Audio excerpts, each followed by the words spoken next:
Good evening, and it certainly is on the other side of the world here at Tyroa Head, where we are able to stick our noses into the lives of the northern royal albatross, courtesy of the All About Birds webcam that they've got on this fantastic species here. Look at this, what beautiful sunny evening. Camera's a bit skew. I mean, I hate to complain because we're getting a view of a magnificent bird on the other side of the world. But it's a little bit skewy, which is vexing me a little bit. Maybe I'll nip over there and straighten that up later. But what a sensational species this is. There are only about 20,000 of these birds left in the world. The IUCN, the International Union for Conservation of Nature, has them down as endangered. The threats we spoke about last week are longline fishing, the principal threat to these birds. And of course, when they're nesting like this, then any ground predators are a problem too. And here at Tyroa Head, this is New Zealand, I should have said, during the breeding season when the birds are here, those ground predators are controlled. And some of those are non-native species, things like rats and cats and stoats and so forth. There were 60 birds nesting at Tyroa on and off. They've had a few problems at the site in recent years. Tremendous storms did some damage, washed away quite a lot of the vegetation. And they do better when they're nesting, as this bird is here, in amongst that vegetation, gives them some degree of shelter, of course. And it's sat on an egg. They breed every 2 years, and they've got to sit on it for 80 days. 80 days of incubation for the northern royal albatross. But you think that's a long time. Get this, fledging. So from the time it hatches until it finally leaves the nest, 240 days, which is even more than our large eagle species. So what an extraordinary, devoted parents you need, extraordinarily devoted parents you need to keep that chick going for 240 days before it finally takes to the wing. And when it does take to the wing, of course, these birds are famed for having the largest wingspan of any birds in the world, over 3.4 meters, and they are superb ocean travelers. They can travel in a day more than 1,000 kilometers in a day. How do they do that? Well, a couple of types of locomotion: dynamic and slope soaring. Now, dynamic soaring is basically where you climb up and then you stoop down. And what we know about these birds is that they have a 23-to-1 glide ratio, which means that for every meter that they go down, they go 23 meters forward. So they're very good at dynamic soaring. And of course, any lift there that they get off the waves, slope soaring, will lift them back up again. And they can go for days without beating their wings. Days without beating their wings, because beating their wings costs them energy, and they haven't, got a lot of energy to expend. They've got a couple of ways that they deal with that. So once they're in the air, they slow their heartbeat down. So their basal heartbeat is the same as it is whilst they're at rest. It's like this bird here. So this bird's heart is beating the same as it's when it's soaring around those southern oceans, which is quite extraordinary. And again, to conserve energy, they don't waste any muscular energy holding the wings open. So they have a tendon which they can lock between their shoulder here and their thumb, and they extend the wing, and then it clicks into place, and it basically holds the wings open and they're relaxed. So they're not having to extend any muscles, use any energy to hold those wings open whatsoever. So no energy expenditure there, and they will fly and fly. In fact, do you know what costs them most energy when they're going foraging for their chicks, trying to find food? Taking off. So when this bird leaves this island, obviously they're very well suited for life in the air, not so well suited for life on land. And running to get going and then jumping over the cliff and doing a few flaps costs them more energy than it does to do all of that soaring around. What extraordinary organisms they are, the northern royal albatross. Fantastic. Anyway, do go to allaboutbirds.org. It's run by the Cornell Institute in America. Fantastic resource, and you can make donations. I'll be making a donation tonight to get them a new tripod, so it's no longer skewy, and that will stop me getting quite so upset about that. Anyway, I trust you're all well. Fine Sunday today in this part of the world. It was nice and sunny. Been out in the garden doing a little bit of work out there, getting a bit muddy. Dogs getting muddier. Came indoors, had to make a decision. Going to do a bit of painting. So I'm not sure which of these colours, or which combination of these colours actually. I'm thinking of going for 3 out of the 4 to splash on the walls. So I've got a bit of deep lavender, cyber yellow, calypso coral. That's tasty, that one, isn't it? And neon apple. Everyone who comes to visit gets a free packet of Anodin Extra and a pair of sunglasses. Fantastic stuff. Very sadly, it's just me tonight. No Megan, so there'll be untold nonsense, and it won't be like QVC. Remember last week we were flogging this, that and the other. Not so much flogging this week at all. We won't be going on about Paul Harfleet's t-shirts, which are available at T-Mill, and I won't be showing you my new Thunderbird t-shirt here, which is available at jerryanderson.co.uk. I mean, obviously I won't be doing that. Very pleased with my Thunderbird t-shirt, of course. But what I will be telling you about is that, very excitingly, because this is all about our community here, the South Isolating Bird Club calendar is now out. It's been printed, and there you can see the old badger on the front bit there. And I've got another one here. Look at this, great page here. Look at this one. This is fantastic. This is the fox page that we've got in our calendar here. And you'll recognise this fox down here on the lower right, of course.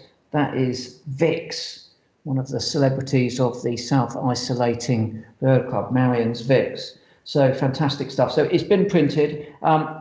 We are sending them out. I've got to tell you, if you want one, there are only 100 left of the current batch. Now, I know what you're going to say. Why don't you reprint them? Well, we could, but then we may not be able to guarantee to get them to you before January the 1st. Now, for me, that's not a problem because there's 365 days in the year. And if I miss the first few in January without my South Isolating Bird Club calendar 2021, not that we're doing QVC this week at all in any way, shape or form, of course, then that wouldn't vex me as much as the skewy tripod at Tyra Row ahead. But if you would like one, you better book early.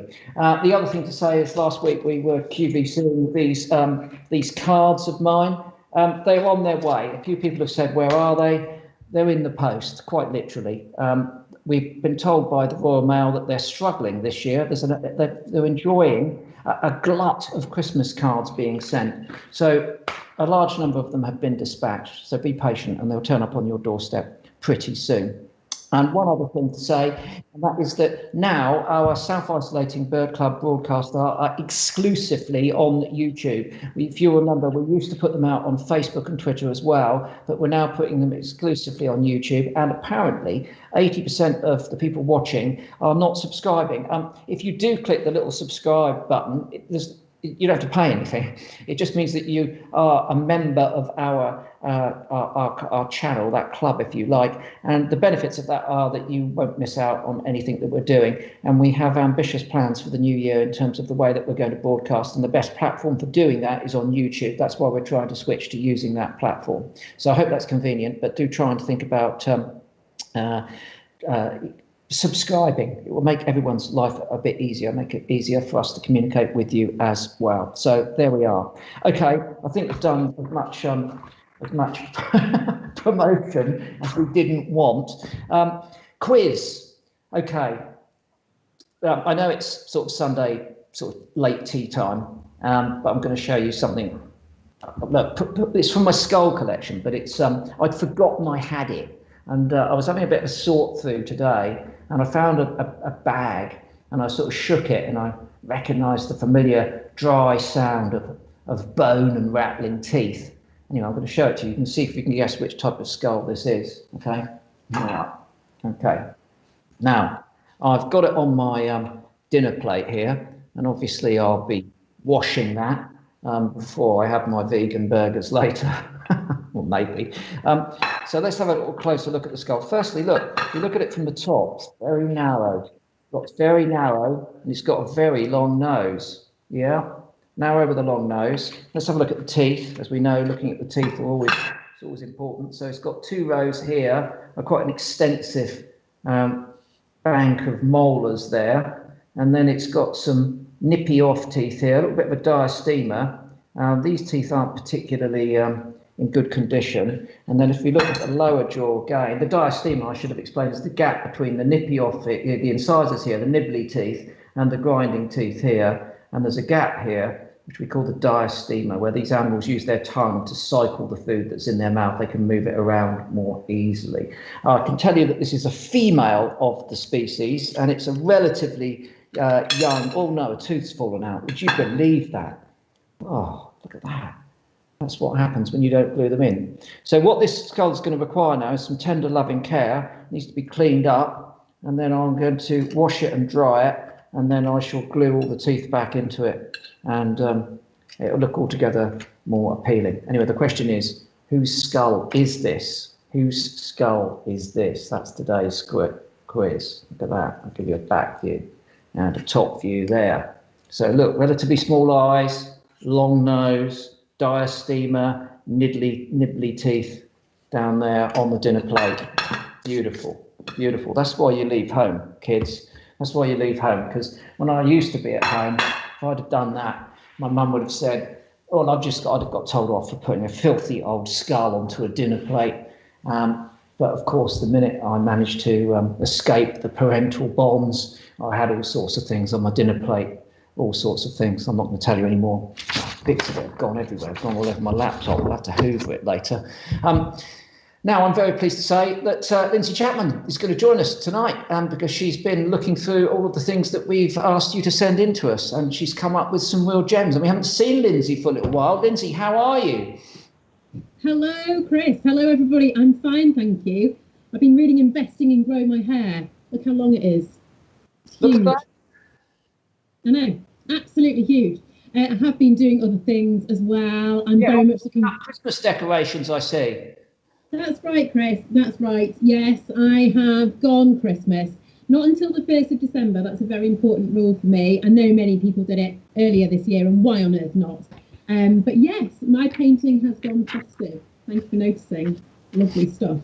And many of you getting in touch to say hello again tonight. It's wonderful to see all those messages. Myself and Kate are watching away. Chris, we've got people everywhere. We've got Essex, Swansea, Bristol, the Czech Republic, Berlin, and Ken Clark, who's in Canada, Chris.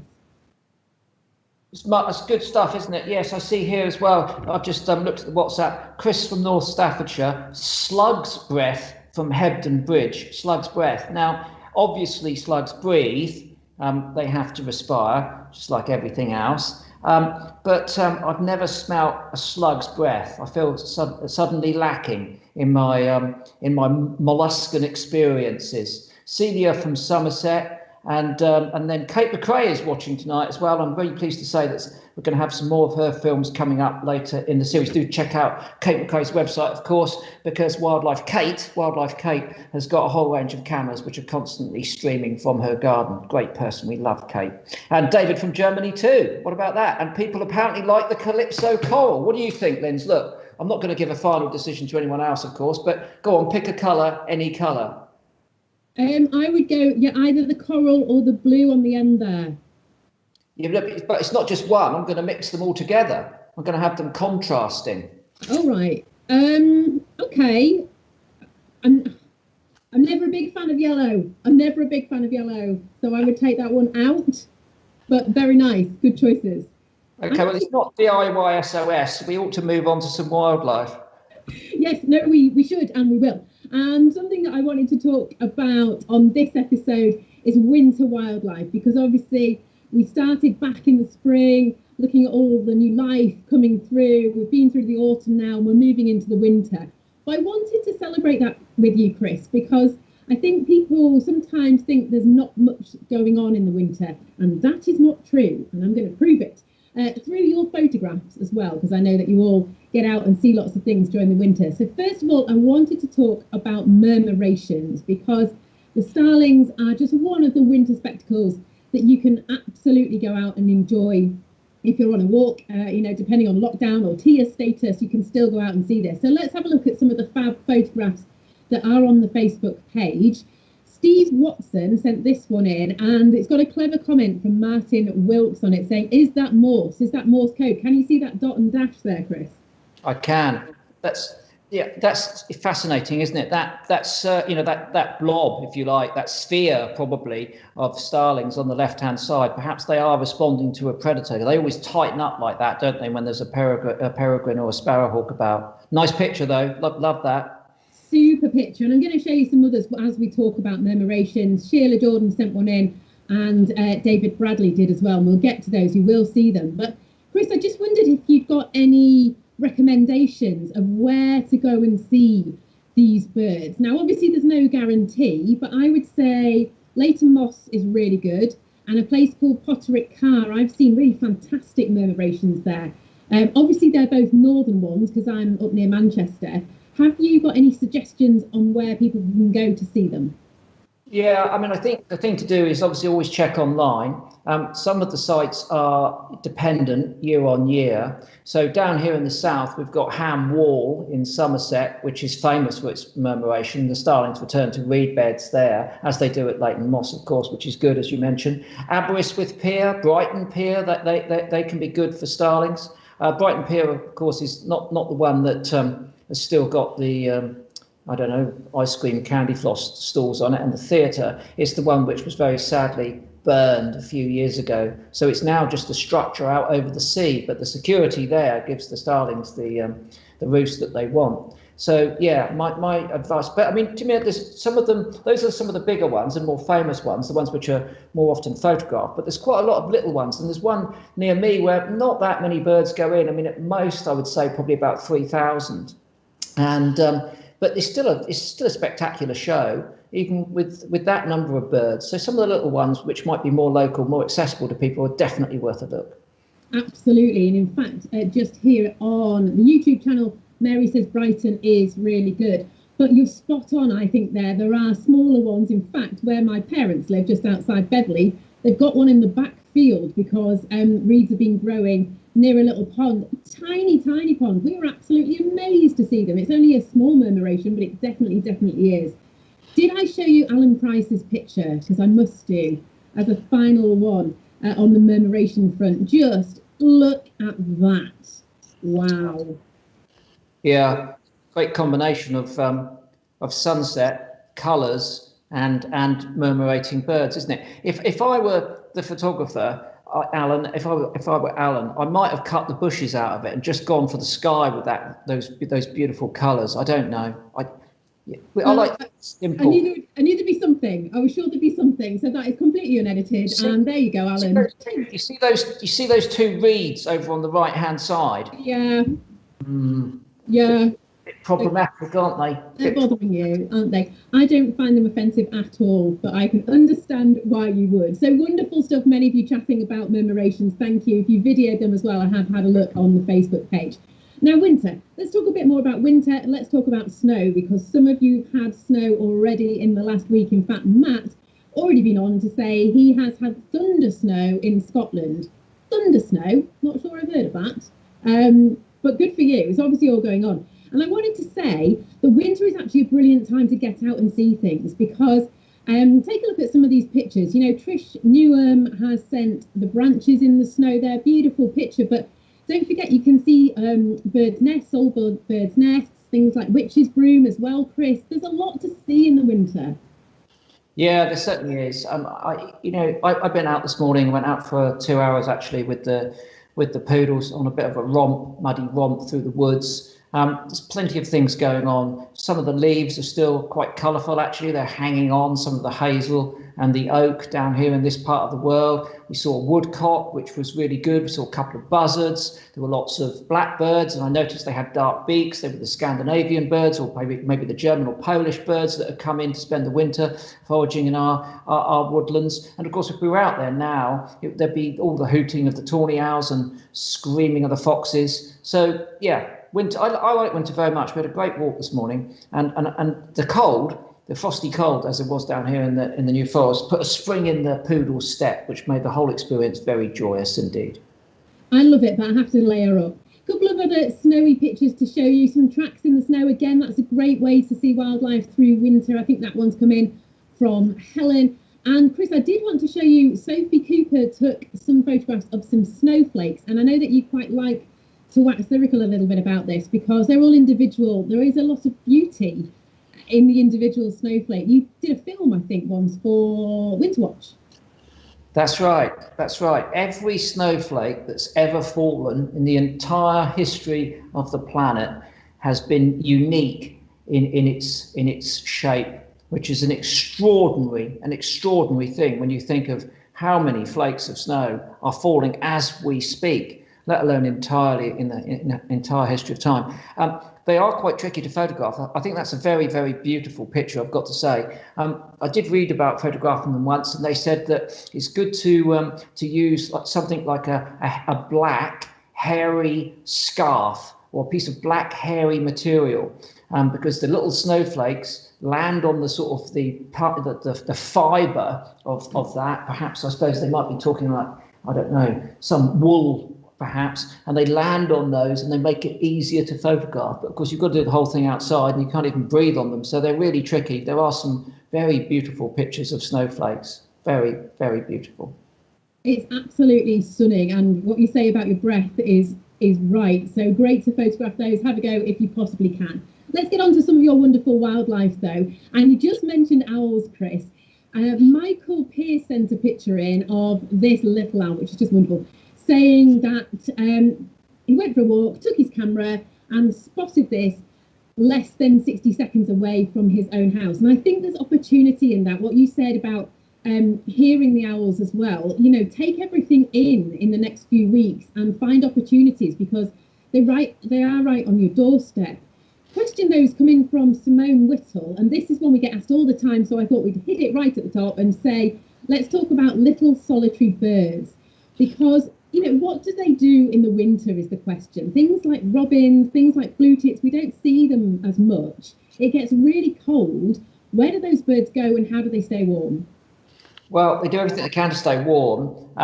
They'll find a secure roosting spot and they'll go back to it. So they don't just sort of fly around during the course of the day and think, oh, it's getting a bit dark now, I'll have to find somewhere to roost. There's the chance that they wouldn't find somewhere warm enough to roost. So they have regular roosting sites, that's the first thing, and they will go back to those. And they'll get in amongst the ivy, they'll go into hollow trees, and they disappear quite early in the afternoon and to get back to those roost sites. Even if you've got them on your feeder, you'll know that sometimes before it's dark, the feeding weight at your feeder in winter will drop off completely, and that's because those birds have gone back to those roosting sites. During the daylight hours, of course, they've got to be eating virtually all the time, very short period of time for them to get enough energy, and energy for them at this time of year is all about just getting through that night. It's not about taking on reserves to use in forthcoming seasons. It really is just about getting through the night.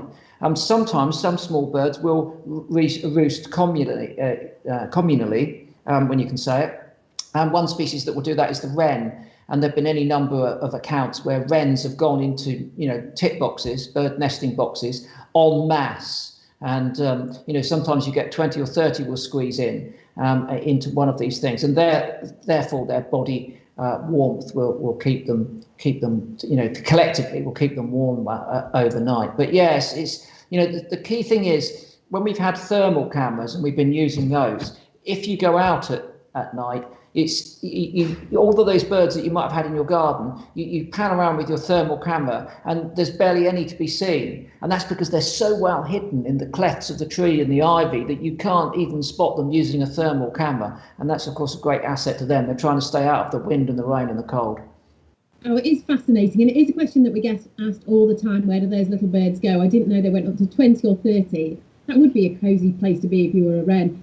And I think it's really important just to mention that obviously those feeding times are shorter, but please keep putting food out. It is absolutely vital. I put some apples out on our back grass tonight just to offer something a little bit different. And I know that my parents last year in the extreme cold had apples out from their apple tree, and we got field fare in off the back fields as well. So it will bring in some wonderful wildlife.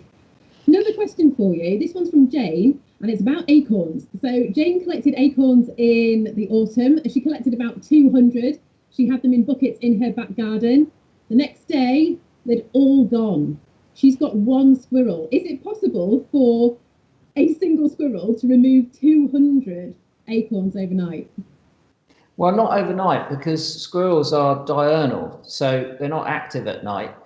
they find somewhere safe to curl up as well. So if they disappeared overnight, I think you've got to be looking at other rodents, potentially mice, or maybe it happened first thing in the morning or last thing in the evening, in which case wood pigeons might be another culprit in the acorn theft, because they have the capacity to fill their crop up with quite a few acorns. Depending on the size of the acorn, they'd easily squeeze sort of 8 to 10 in if they're relatively modest size acorns. So wood pigeons will come in. They're in flocks at this time of year. I looked out into my garden a couple of days ago. There were 40 wood pigeons there, all feeding on acorns. And so they would have easily hoovered up 200 acorns in a relatively short space of time. So I'm thinking overnight, definitely not squirrel. Don't put the blame on the American invader. It could be our wood pigeons doing that job. That is amazing. Problem solved. She'll be really pleased because she didn't think it was doable with just one squirrel anyway. So brilliant stuff. Couple of last things to mention. Thank you for all your comments, getting in touch. A lot of you told me to go and Google thunder snow, so I will do that so that I understand what it is. Stephen LeCain, I hope I've said that right because I know Stephen, has a question about tree planting. I'm going tree planting on Tuesday. I cannot wait with the primary school. This is a great question. What's the best or most beneficial trees for wildlife when you're planting? And I would say be diverse, keep them native. Are they good things? Yeah, definitely stay native, obviously. You can go down two routes, really. You can plant trees like birch or oak, which support a high biodiversity of invertebrates, therefore all the things that come to eat them as well. The thing about birch is that it grows very quickly, so that's good, and you can plant several and successively fell them if they get too big for their boots, as it were. If you plant oak, of course, it grows very slowly. And there's nothing wrong for planting for a future that doesn't involve you. I mean, I'm going to plant a load of trees this winter. I'm never going to see them mature. That's fine. I hope someone else enjoys that. But then the other option is to go down the fruiting tree route. And I've just bought some fruit trees in the sense that I bought rowan trees and sweet chestnut trees. I love rowan trees. They produce all of those beautiful orange berries at the end of summer, and then their leaves go a fantastic yellow. And the benefit of things like the rowan trees, they don't get too big. So they grow relatively quickly, but you can put them in your garden and they're not going to take over the garden. So those and wild cherry trees are another one. And the thing about sweet chestnut is that you can coppice those. So if they get too big for their boots, you can cut them off at the stump and then they'll sprout and regrow. And that'll be good because there'll be lots of fresh green growth. So it's about your space and what you're trying to achieve. And of course, if you've got plenty of space, bit of everything, I would say. Get some of those, trees which are providing fruit for wintering birds, and then also, those that support a richer biodiversity. The other thing that I'm going to plant, I have to say, it's not a terribly popular shrub, is elder. I like elder because it produces lots of flowers in the summer, which satisfy particularly things like flies and hoverflies. And then it produces all of those berries, which might satisfy people's need to make out of elderberry wine or elderflower cordial a bit earlier using the flowers. But also they're fantastic food for lots of wildlife. And they thicken up quite quickly. Again, if you cut them back, they grow quite thick. So I'm going to be planting 20 elder trees. I'm planting 20. I only really want 10, but I'm not entirely sure they're all going to make it. So that's it. And they're really inexpensive. I mean, seriously, for a couple of quid, you can get some elder sprigs to put in your garden. Absolutely. And if you don't have the space, there are many groups out there that offer tree planting, and it's really good fun as well. There's something special about sort of not just donating, but also going to plant the trees. It really means something. I love it. Like I say, I'm going on Tuesday. Thank you for that. Wild cherry is my favourite. A couple of shout outs to finish with. One from Climate Action North, who are fab. They are doing a crowdfunder. It's called #Dare to Dream, and it's to create a solar powered library train for schools kids. So I think that's brilliant. Great idea. And Chris, did you mention you were selling a calendar, or there's a calendar available? I'm not sure. I think there's an SIBC calendar with fantastic photographs that have been contributed by members of our community, actually. Oh, look, there's one here. That's remarkable. Here it is, the SIBC calendar. And some of them are already out in the post already. And there's all sorts of things here. Look at this. This is Fabian Swift. Remember Fabian Swift? What a story that was. Absolutely fantastic. Went back into the wild, flew up, met a couple of other swifts. Oh, fantastic stuff. So yeah, really good. And there's 100 left. There's 100 left. There you go. Superb calendar. I'm in there too. And Kaylee Wright has said, so excited to see her photograph in the calendar as well. So excellent stuff. It has been brilliant to pop back on and see you all. As I say, I do watch the Facebook page. I've been in there from the very beginning. So keep chatting, keep talking. Lots of you speaking about hedgehogs. Still seeing a few hedgehogs around, Chris. I'm going to mention this before I go because it is a chat that's happening on the YouTube channel right now. If people are seeing hedgehogs, is that a worry?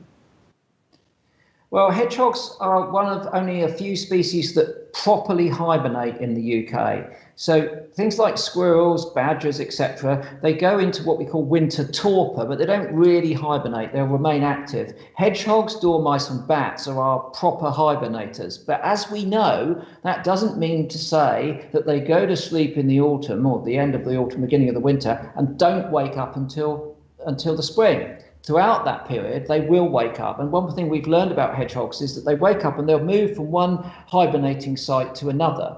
So if it's mild and you see a hedgehog out and about, ditto a bat, then don't fret too much. I mean, sometimes they get caught out again if it gets cold very quickly and they don't get to the next roost or hibernating site. But we know that hedgehogs throughout the course of a winter's hibernating may move somewhere between 3 and 5 hibernating sites, and they know where they are. They wake up, have a little look around, get some fresh air, and then nip into the next one and then go back into that torpor. So if it's mild and they're out and about, then that means it's probably natural activity. Of course, if it's freezing cold and they're out and about, it's more likely they've been disturbed, and that is more of a problem. Brilliant, thank you so much. I've seen chat about that all week, so there is your question answered. It's been a joy to see you, Chris. It's been a joy to see the calendar as well, I've got to say, and the colours. So many things to think about tonight. Good luck with the colours. I am going to leave you though with a video. Many of you have said, you said it through the first lockdown, you've said it again, that SIBC has helped you through, whether that's the online videos or the chat that you're having on the social platforms. That's brill. And we got a message from Charlie, who is 11 years old, and he does a brilliant job of telling you his story, so I'm going to leave that to him. But really to introduce him and to say that his passion for wildlife and for what wildlife has given back to him is really impressive. So fab to see you all. I'll catch you soon. See you later, Chris. And it is over to Charlie. Hello, my name is Charlie and I'm 11 years old. I would like to share my story of why I feel the natural world is a great healer. In April 2019, I caught chickenpox and afterwards was left with chronic fatigue syndrome, or ME, making me feel very exhausted, and there is no cure or medicine to help. It was at its worst in December last year, and I spent over 4 months unable to go to school and often even unable to get out of bed. I had no appetite, so I lost a lot of weight, and even my short-term memory suffered, as I would forget a conversation 2 minutes after having it. My life previous to this revolved around the natural world. I belonged to the RSPB's Wildlife Explorers group at Pulborough Brooks and often went on long walks around our local woods or searched for arthropods and watched the birds in the garden. So it was very frustrating to be stuck indoors. I read lots of wildlife books and watched documentaries, but it just wasn't the same as experiencing it myself. Listening to the Self-Isolating Bird Club talks with Chris and Megan and Nick Baker's daily chats on Instagram really helped me take my mind off the fact that I was stuck in bed. Mum hung a bird feeder to the bedroom window as I couldn't see the ones in the garden, and by the next morning I had my first visitor, a robin. As the weather warmed, I listened to the birdsong through the open window and heard about the birds nesting in our garden, and I was determined to get out and see it for myself. On the first day, I only got down the stairs and as far as the conservatory before I was too exhausted to carry on, but by the end of the week, I made it to the back of the garden. Having my bug hotel, bird boxes, bat box, hedgehog box and small ponds to investigate was just the medicine I needed to help me recover. I also used my collection of skulls, feathers, shells, fossils, etc. to do a daily What Is It nature-themed quiz on WhatsApp with my classmates to help us stay connected, and I hope this inspired them to love the natural world just as much as I do. Now, 6 months on, I'm back doing my 4-hour walks in the woods, started into senior school in September, and I'm looking forward to there hopefully being a GCSE in natural history in the near future. I'll always be grateful to nature and the SIBC for helping me through such a challenging part of my life, and I hope one day to have a career involving the natural world and conservation so I can repay my thanks. Thank you.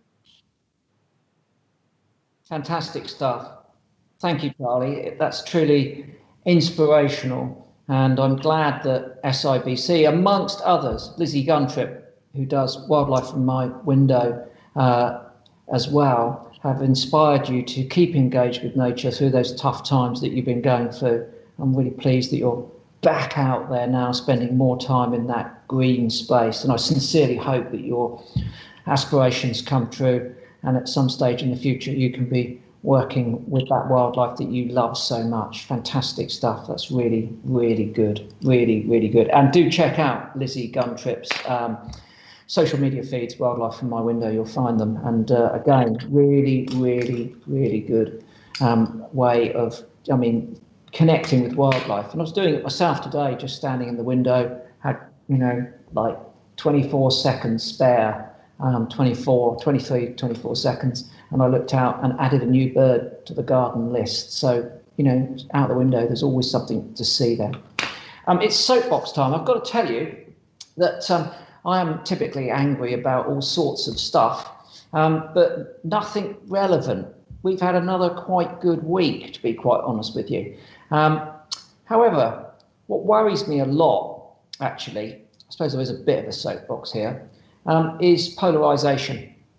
And we touched on this before, and it's prevalent in our lives now. We see it all the time, where people take opposing sides and they draw a line in the sand, and then that's it. They've adamantly made up their mind that that's their viewpoint, that's their standpoint, that's where they're going to stay. And then on the other side, there are people who disagree with them, and they are wrong. Everything about them is wrong. Their ideas are wrong. Their methods are wrong, so on and so forth. Well, I am quite a didactic person. It's part of my, personality trait. For me, I live in a world which is black and white. I don't see much grey in the world. But in fact, very often in those communities who have opposing views, there are people or collections of people who've got good ideas on both sides.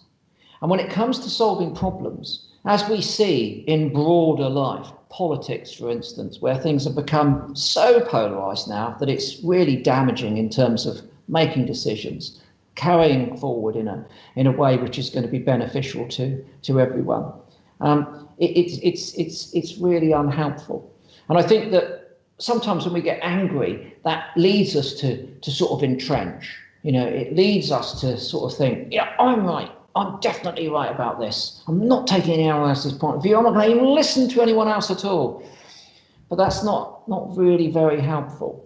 I think that when we get mad, we've got to get even. And in order to get even, we need to understand each other's points of view. And we also need to look for those capacities for creative compromise. Now, when I say compromise, I don't mean selling out. I don't mean undermining your fundamental ethics or ideas about something which might be controversial. I'm not talking about that. But what I'm talking about is, not battering your head against a brick wall, just getting so angry that you waste lots and lots of energy. We all get angry, I think, particularly if we have a passion for the natural world, because we know that natural world is being constantly abused. And we try everything we can to reduce that abuse and to help our natural world to prosper. But it's how you use that anger that counts. If you just scream and shout, that's not always the best thing to do. A little bit of screaming and shouting from time to time, raising your voice, if you've got real concerns, yeah. But in terms of moving forward, I think creative dialogue is a really good thing to do. So I think that we ought to all be thinking about that in some of the campaigning that we do.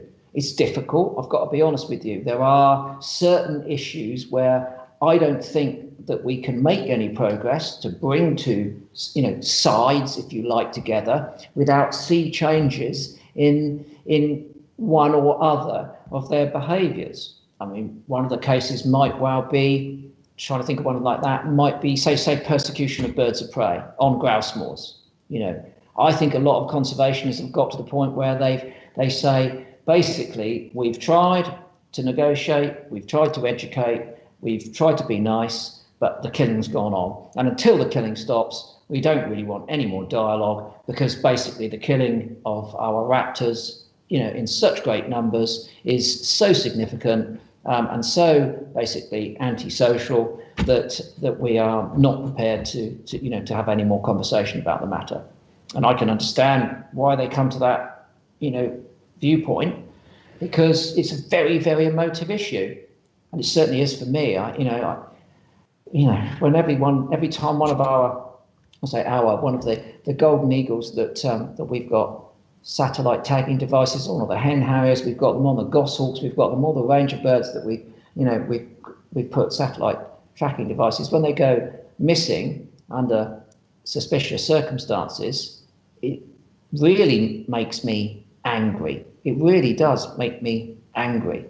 But that wouldn't stop me talking to people who run driven grouse moors, because I'd like to talk to them, to ask them to stop killing those raptors. It doesn't stop me talking to other people in the shooting fraternity who don't persecute raptors.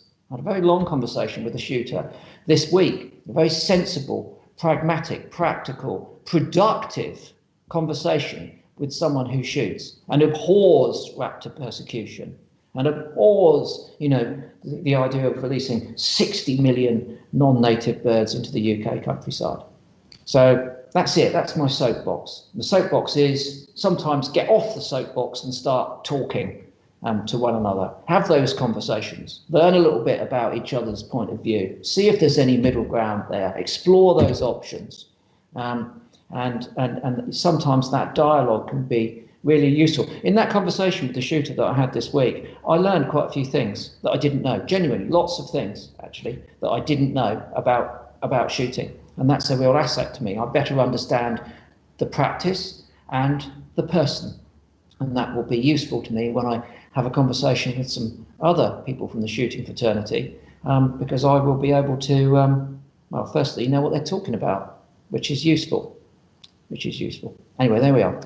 So, a slightly unusual soapbox this week, saying not always best to be on the soapbox. Sometimes it's better to get off and have a chat. But now I'm really excited, actually, because throughout the course of SIBC, one of our, key objectives from the very outset was to give a platform to young conservationists, young birders, or whatever they happen to be, whatever their specialism happen to be, but young people. I'm really keen to invest in young people in terms of allowing them a platform to air their views, their ideas, demonstrate their skills. I like what they have to offer. They're not risk averse. They're energetic. They're full of good ideas. And there's a lot of, as we've discovered on SIBC, there's a lot of very, very, very talented young people out there. So one of them, and I'm a real fan of this chap, Indy Green, has been doing great things. If you follow him on social media, you'll know he's had a very active summer, and he's made us some great films from the outset of SIBC, I've got to say. And now here he is back with another one, and this time he's talking about fungi on his local patch. Indy. With autumn now upon us, the structure of the natural environment is once again changing. I always find this a beautiful time of year, and one spectacle that's really kicking off is the appearance of fungi. Their different forms, shapes and colours is truly magical, and this is a great place to start. This outstanding fungi here, sprouting from this giant ancient oak, is known as chicken of the woods, and as you'll discover, there are some pretty cool names out there in the fungi world. The beefsteak fungus is a woodland dweller, often found on oak trees. The fungus oozes a blood-like substance. Switching to a macro lens, this is clearly visible. As it matures, it somewhat resembles a piece of raw steak.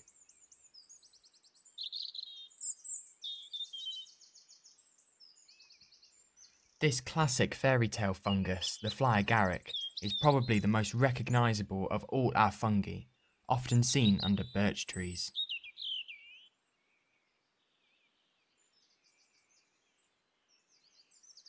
I love the yellowy green colour of this Boletus fungi. The slippery jack. In wet weather, the caps become particularly slimy, hence its wonderful name. In recent years, scientists have discovered that beneath every woodland lies a complex web of roots and fungi. They assist to connect plants and trees to each other, the fungus providing the tree with nutrients. This association between fungus and plant roots is called mycorrhiza. This incredible underground social interaction is thought to have existed for 500 million years, and it has the rather cool name of the Wood Wide Web. Now, the appropriately hoof hoof fungus has got quite a story. Throughout the ages, the fruit of the fungus has had many uses, including the production of clothing, caps and gloves. It's also been used as a fire starter, and even fishermen use it to dry their flies. The hoof fungus can grow to quite a size and can be seen throughout the year. With a rubbery leather surface, the birch polypore, which only grows on birch trees, again can be seen all year. The amethyst deceiver. These beautiful small purple-capped toadstools can often be found growing amongst leaf litter. This little fella has a fab name, plums and custard, although I wouldn't suggest eating this one. Keep to the dessert of the same name. They don't come much bigger. This whopper is the parasol, the umbrella mushroom. It can grow up to 30 centimetres across. The astonishing fact is there are over 15,000 species of fungi in the UK, and hundreds more are discovered each year worldwide. They are incredible organisms providing medicines and food. Scientists are also continuing research into certain fungi species which they believe have the capacity to break down certain types of plastic. How amazing could that be? But it's not all good. Fungi can also cause devastating plant, tree and animal diseases, but we still have so much to learn about the mystical world of fungi.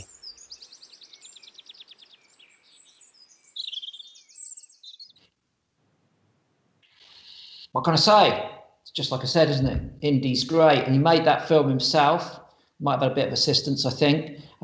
Someone else helping with a bit of the camera work, and he also cut it together himself. I love that. I think that's really, really good. Great range of fungi, the fruiting bodies of those fungi there. Good to see that sulfur polyphore, or chicken of the woods as he called it, and the beefsteak fungus intact, because both of those are edible.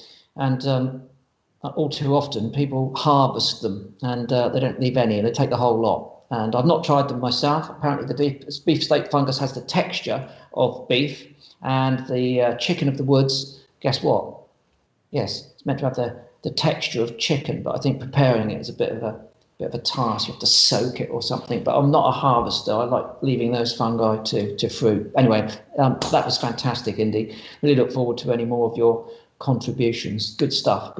Right, now back to nature. Megs and I have written a book. We're not going to plug it this week. I'm just going to hold it up like that. I'm going to count to 2, 1, 2, and that's it. But what we are going to do is look at some of your photographs that you've sent in, because we asked people to use the hashtag Back to Nature and send in some photographs. We've got this one. This is a dipper that's been sent in by Mank Rock Chick on Twitter. Oh, it's a bit of video. It's not a picture at all. Look at that. Dipping.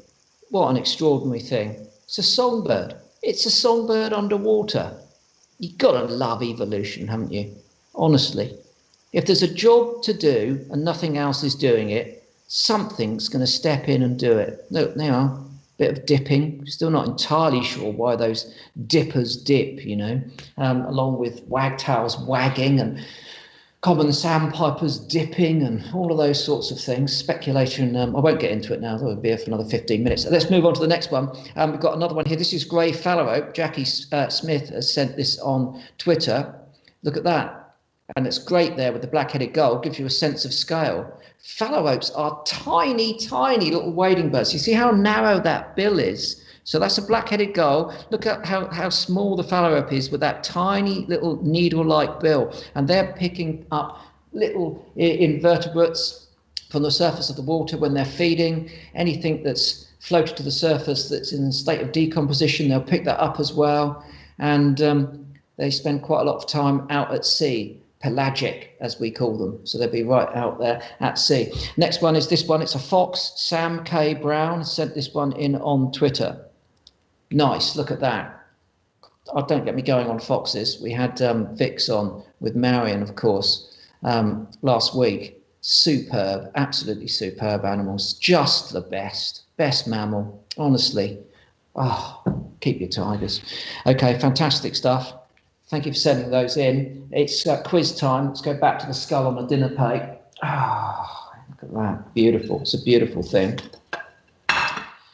So the first thing I should have said is, because I was being a little bit mean, is that this is, well, they do occur in the UK, and they did occur in the UK, but I actually picked this skull up in France. Yeah. It's got those molars here and the diastema, which indicates, of course, it's a herbivore, so it's a herbivorous animal. Although these animals will eat meat, they will scavenge carcasses as well. I showed you the fact it's got a long nose there, which is pretty good. I'm just going to have a look to see, did people get it right? Okay, so we've only got 4 people who seem to have got this one right. Morgan, Simon, Wildlife Emily, and Andrew. Yeah, this is the skull. What I should have also shown you, but they're not very well developed, are these here, and these are the tusks that would have been growing out of this animal's mouth. And in fact, one of those teeth that fell out was a damaged tusk. So a tusk, it's formerly a resident of the UK, a few of them scampering around that have escaped, and I picked it up in France. Narrow, long nose, yes.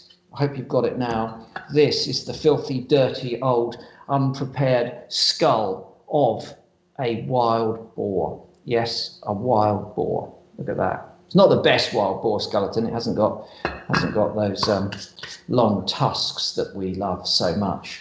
So top works to those who've got it right. Oh, Ellen or Elan also has got that one right as well. A few birthdays here. I mean, obviously, I'm not very good at birthdays. I'm not very good at birthdays. My dad and my sister are both born in March. One of them on the 5th, and one of them on I think it's the 11th. And I can never remember which way around. I mean, I am really bad at birthdays.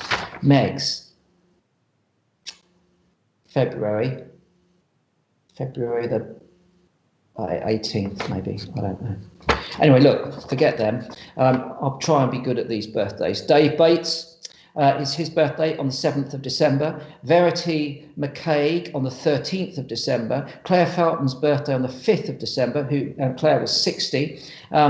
And Rosina was 60 on the 4th of December, and her request has come in from her partner Les. Amanda Wise from the 19th of November, again, was 60. And you can, of course, send in your birthday request, but you've got to email us at birthdays@sibird.club. birthdays@sibird.club. Otherwise, we won't find them. And let's just see if any more have come in here. I thought I had seen some more.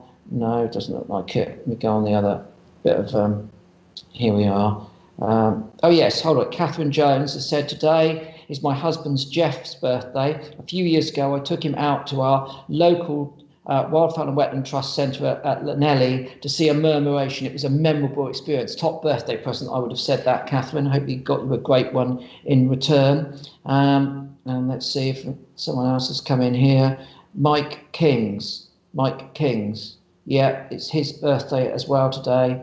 Hold on. I think that's enough for the birthdays. I'm not very good. Happy birthday to all of those people. Don't expect me to remember them next year and send you a card. I can't even get that right for my own stepdaughter. Anyway, we're coming towards the end. I said we weren't going to do any more QVC, but Christmas is coming up, and I just was going to suggest a few more books for Christmas. I read this one recently. This is This is written by Dale Vince, of Ecotricity fame. It's a sort of an extraordinary autobiography, which is really, really good. This one is excellent as well. I haven't had a chance to get all the way through this one yet. It's going to take me some time. Simon Barnes, a brilliant writer, has written loads of really good books. History of the World in 100 Animals. Fascinating stuff, this. Honestly, this is a great book for Christmas because it will last you until next Christmas. Look at this. Everything from popular culture, Jaws, all the way through to history. He looks at the whole thing. It's a really, really good book. And then lastly, I've got to say, this is a fabulous book. It's edited by Tony Williams, published by Princeton Press. It's What is a Bird? And frankly, it's pretty much everything you want to know about birds. And if it hasn't got all the information that you need to know about those birds, then it shows you, it's a great starting point for where to go. Look at this, the hyoid apparatus, looking at woodpeckers and their skulls there. And then look at this, birds' muscles, the muscles that are involved in flight, the syrinx, that organ that allows birds to sing. So this is dealing with not just anatomy. Here are bird brains, explaining how all of the different bits of bird brain work, but of course it's all about bird behaviour as well. Structural colours, oh, it makes me loving that bit. Look, feather, functions, where's the structural colours? Mechanism, pigment-based colours, structural colours, explaining how the iridescence of a martin is produced. What about that? This is a top book, I have to say. It's a relatively weighty tome. Princeton Press, What is a Bird? Everything you need to know about the fundamentals of birds. Really, really good stuff. I think that's about it. Oh no, hold on. There's just a question of the colours. Now I ought to explain to you why I'm going for these sort of bright colours. Just give me a second here. You see, in the mad world of Chris, right, not all of the skulls are prepared in a typical way. This is a buffalo skull that I've got, and I've painted it pink, and I'm going to be hanging it back up on the wall, and I want the colour of the paint to set the skull off nicely, you see. So I'm thinking that pink, the pink skull on the green wall is probably going to be quite good. The pink on the pink's not going to work, is it? Obviously not. Maybe the pink on the yellow. Pink on yellow, not bad. Dilemmas, eh? Dilemmas. There we are. It's the end of our SIBC this week. I hope you've enjoyed this little madcap broadcast. Fantastic contributions from Charlie, of course, Lindsey and Indy Green. We'll be back next Sunday with a bit more madcap madness, catching up to date. And do remember, 100 of those calendars left. The cards are in the post. They're battling against an overburdened Royal Mail. They'll be there soon, and I'll see you next week, hopefully with Meg. Sorry, not Beast. Yeah, Beast. Little nickname. So she used to be Minnie. She was a mini Beast. She's not Minnie anymore, so she's just Beast. Which doesn't sound like a term of endearment, but I can assure you that it is. See you next week.